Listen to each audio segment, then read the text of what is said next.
সেই কয়েকজনের মধ্যে একজন বলে, না আমি একটু আগে সফর করছি, তারপরে তোমরা আমার পিছনে এসো। সে বেচারা সফর করার জন্য আগে থেকে চলে গিয়েছে, তারপরে লোকেরা আস্তে আস্তে করে যাবে। ঠিক ওই রকম ভাবে দুনিয়ার নিয়ম তো ঠিক ওই রকম।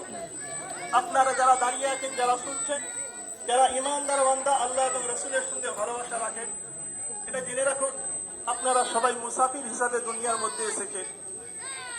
আপনার জীবনের এক একটা অংশ সফরের মতো কাটছে। একটা সময় আসবে আপনার সফরের শেষ সীমা শেষ হয়ে যাবে। ঠিক গোলাম কিবরিয়া ভাইয়ের মতো আমাকে আপনাকেও যেতে হবে। আজকে আপনারা যারাই এসেছেন ভালোবাসার সম্পর্কের জন্য এসেছেন। হয়তো এই গ্রাম এই সর্বপ্রথম এত মানুষকে দেখেছি জানাজার নামাজে।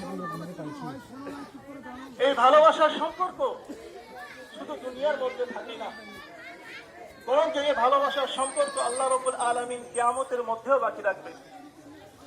আল্লাহ রাসূল সাল্লাল্লাহু আলাইহি ওয়াসাল্লাম বলেছেন, আল মারউ মা'a মান আহাব্বা, দুনিয়াতে যে যাকে ভালোবাসি, ওই দুজন যদি নেককার হয়, আমার আল্লাহ ওই দুজন বান্দাকে, ওই দুজন নেককার বান্দাকে কিয়ামতের দিনে একসঙ্গে জান্নাতের ঘোষণা করে দেবে এবং দুজন বান্দা একসঙ্গে জান্নাতের মধ্যে প্রবেশ করে থাকবে। তো জোরে বলুন সুবহানাল্লাহ।